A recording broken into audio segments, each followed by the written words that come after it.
Peace, peace, peace, peace, peace. This is your sister Roo, MaWu Lisa Temple, beautiful upstate New York, Hudson Valley. Hey, welcome to a beautiful, it's a little gray day, but it's a beautiful day nonetheless. I'm so happy to be here with you today. As promised, I am back to complete sharing with you, the B part of the ABCs of masking morality. I just want to be clear since the last video and some of the comments that I've gotten and some of the questions that I've gotten. This is not personal. This is not directed at any one person. This is about understanding the things that help us to establish our moral compass, even help us to just examine it and change it. Some of us may find that our moral compass is just fine. And so therefore, if it doesn't apply, let it fly, right? So I promised you the B's and the C's. So I'm going to start with the B's right now. So, there were a lot of words that I could have chosen, but I felt like these three kind of really set the tone for the beginning of the conversation. And if you weren't here for the beginning of the Unmasking Morality series, I ask that you go back and take a look at it, or take a listen and a look and find out some of the things we were talking about, because it all starts with this first word, which is belief. So belief, behaviors, and boundaries. Those are the three words we're going to work with today. So I have a companion who, for years, decade, has said that when you know what somebody believes, you know how to, approach them, deal with them, work with them, talk with them, etc., etc. And my mom used to say the same thing. Once you find out what somebody believes, you pretty much know who you're dealing with, right?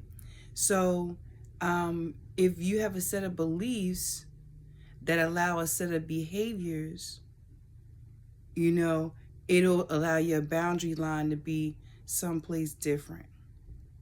So what do we believe? What is belief? Belief, how is it established? It's established in all kind of different ways. Our culture, our our upbringing, our culture, right? The people we raised around, who raised us. Churches, masjids, synagogues, so religious institutions, educational systems. We forget about that. There's a lot of things that we learn to believe just because we were told that as young ones. And as young ones with nothing to measure or to say yes, no, right, wrong, up, down, left, right, we take what the big people around us tell us as 100% truth.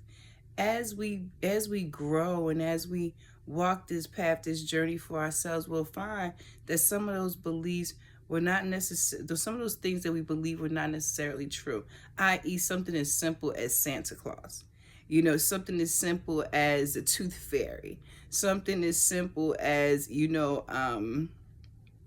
don't know, Frosty the Snowman. But nonetheless, these things are things that, stay with us though. So you figure if you learned about something at 5 years old and you didn't realize that it wasn't the truth until you were 25 years old, right? Imagine the cognitive dissonance and that takes place when you can't wrap your mind around the fact that this thing is not what you thought it was. And that happens a lot, you know what I'm saying, especially with our culture and our religion, because that does a lot of times set the standard for how we walk in this world morally. So in Unmasking Morality, when we deal with the word belief, we don't deal with it with just one time. I told you this is not a one time go in, I'm fixed, I'm done, hey, on to the next thing. This is something that you will continually, if your goal is to refine yourself, you'll continually find yourself going back and forth, examining it, adjusting, questioning, doing all these different things. Now, what would make us do that? And I'm not picking on any one religion, so I'll talk about every religion. So in all religions, right? you have beliefs that are in place, and many times, they are about peace and loving our neighbor, and not, coveting things, and idolatry worship, and all these different things, right? They give you a whole bucket of things to believe in.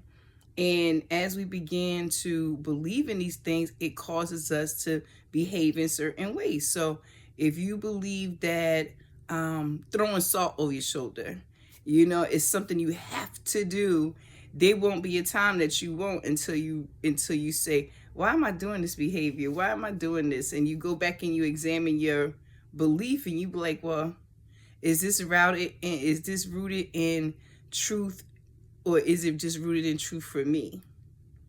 Okay, and we can deal with truth at another time, because again, all of this is a combination of the things that we need to be able to constantly refine ourselves and take a look at our moral compass.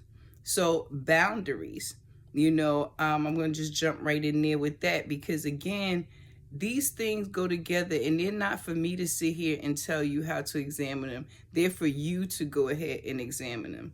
At the end, at the bottom of every description in the YouTube videos, you'll see a call to action. It's actually an invitation for you to define some of these words yourselves.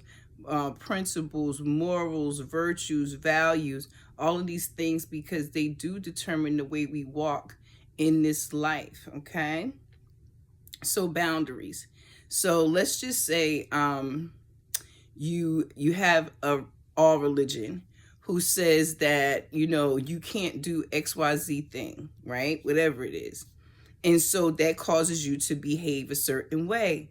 It also causes you to put a boundary, because that doesn't fall in line with my beliefs or the behavior that I want to exhibit, I have a hard boundary there, and I will not cross it.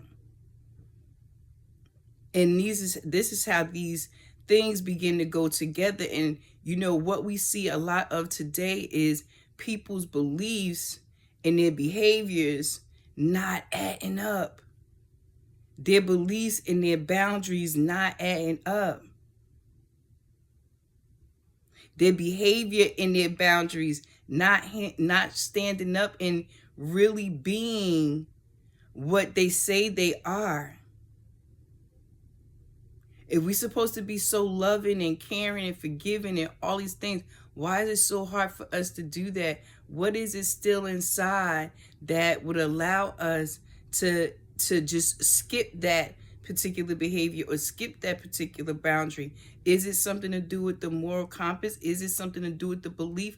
Or is it that it's been this way for a long time, so I don't want to change it? Again, these conversations are not for any one of us that you hear speaking here, myself, any of our guests, companions, things like that. This is not for us to tell you what to do. This is just to tell you these are things that we are thinking about that help us and have helped us along this journey. And we will that for you as well. It's a lot of confusion out there. And it's a lot of confusion wrapped around beliefs. People don't know what to believe anymore, so they just throw the whole bag away. And just be like, forget belief altogether. But how do you walk if you don't have any kind of belief in anything? How do you walk this path?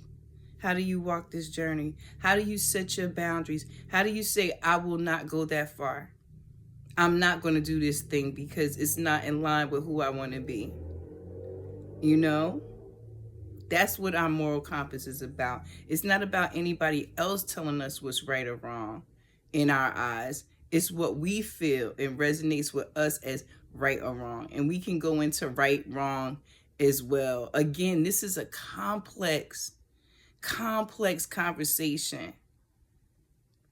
And it makes it a little bit easier when you have others who are willing to be transparent and openly discuss these things and say, hey, you know what?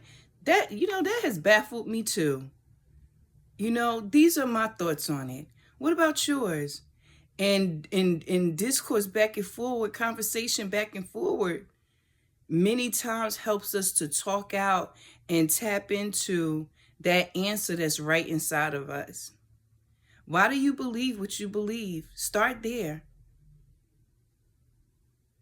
Are the behaviors that I exhibit in line with the things I say I believe? Do I set and have boundaries in my life that coincide with the things that I say I believe and the behaviors that I exhibit? Now, yes, easier said than done. But if we don't start now, when will we? Because again, a lot of these things are developed at a very young age. And just like it took a long time to learn it, it takes a long time to unlearn it. And we'll be surprised sometimes when we get glimmers and flickers of the old us still standing there. That's why accountability, acceptance, and appreciation is so important. It's not because somebody wants to tell you, oh, I was right and you were wrong and you got to stand up for what you got to accept what you did. No, this is what you said you believe. From that, we expect certain behaviors, and there should be certain boundaries in place. And if that's not exhibited, you have to take accountability, responsibility, acceptance. Like, hey, you know what? I thought I kind of tapped that inside myself already, but maybe I need to go back and look at that again. This is not personal, y'all, but it is. These conversations that we have with you are not personal, and not to sit out here and call anybody out or anything like that. It's to ask you to take a look at yourself. Be who you say you are. Doesn't matter what we say. Who do you say you are? And does it fall in line with the compass that you are using to navigate this space? So that was the bees for me today, y'all. I'm going to get back to some studies. But again, this is the UnMasking Morality series, just the ABCs of it. We'll be back with the C's, most high willing. Go check out those A's if you haven't. If you haven't checked out some of the other UnMasking Morality parts, we did a piece on sex in today, sex in a new era, all these different things, because again, these things call our moral compass into question. So until next time, if you have anything you'd like to share with us, please come into those DMs over on Instagram at MaWu Lisa Temple 1. Hit us in the email, mawulisatemple@gmail.com.